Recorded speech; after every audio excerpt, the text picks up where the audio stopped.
Hello, good morning.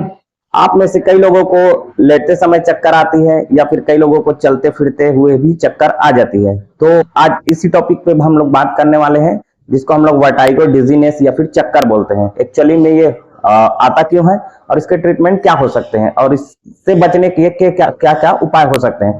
तो चलिए बात करते हैं हम लोग चक्कर के ऊपर। चक्कर मतलब वर्टाइगो, ठीक है। तो ये एक प्रकार का जो है वो स्पाइनिंग सेंसेशन होता है। स्पाइनिंग सेंसेशन मतलब ऐसा लगता है कि हमारे जो आसपास की जो चीजें हैं, वस्तुएं हैं हमारे सराउंडिंग में, वो मूविंग कर रही है या फिर घूम रही है।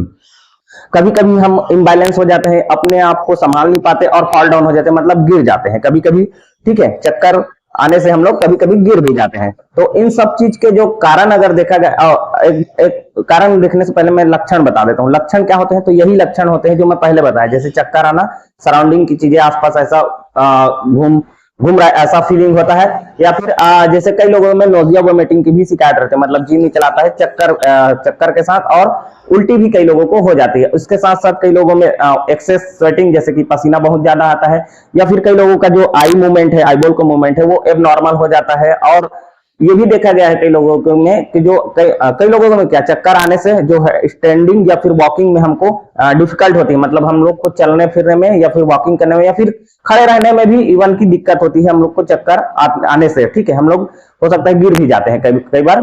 तो इसके जो कारण होते हैं, सबसे पहले तो इनर ईयर में प्रॉब्लम होता है। इनर ईयर मतलब ये जो कान है उसमें कुछ ना कुछ डिसऑर्डर्स रहते हैं, जिसको हम लोग जैसे अगर सोते समय आपको चक्कर आ रहा है, आप पोजीशन चेंज कर रहे हैं और चक्कर आ रहा है, तो ये होता है इनर ईयर में प्रॉब्लम के कारण, जिसको हम लोग बिनाइन प्रॉक्सिमल पोजिशनिंग वर्टाइगो कहते हैं, ठीक है।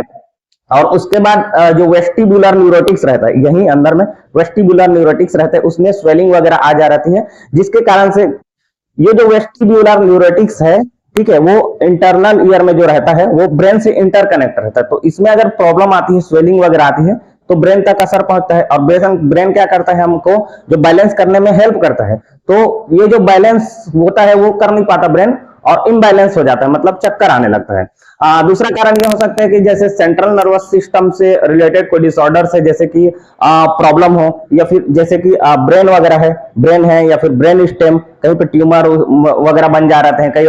इवन की एक कारण मैं और बताता हूँ आपको। अभी हम लोग कुछ दिन पहले जो हेलमिंथ के बारे में पढ़े, मतलब कृमि के बारे में पढ़े तो ब्रेन में अगर कृमि का कीड़ा अगर हो जाए तो वो भी एक कारण रहता है चक्कर आने का, ठीक है। और कई लोगों की जैसे माइग्रेन्स रहती है, मतलब अधिकपारी जिसको बोलते हैं, जो आधे सिर में दर्द करता है, उसके वजह से भी चक्कर आती है।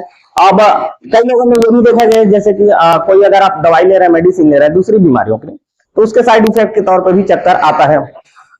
इसके अदर कारण क्या हो सकते हैं? तो कई लोगों को में बीपी जो है कम ज्यादा होते रहता है, कम होने से भी चक्कर आता है, ज्यादा होने से भी चक्कर आता है। डिहाइड्रेशन के कारण वोमिटिंग और डायरिया बहुत ज्यादा उल्टी दस्त हो गया, जिसके कारण से बॉडी में पानी की यदि कमी हो गई है, जिसके कारण से भी चक्कर आने का ये भी एक कारण हो सकता है। और कई लोगों में ब्लड की कमी, हीमोग्लोबिन की कमी देखी जाती है, तो इसके वजह से भी चक्कर आ सकते हैं।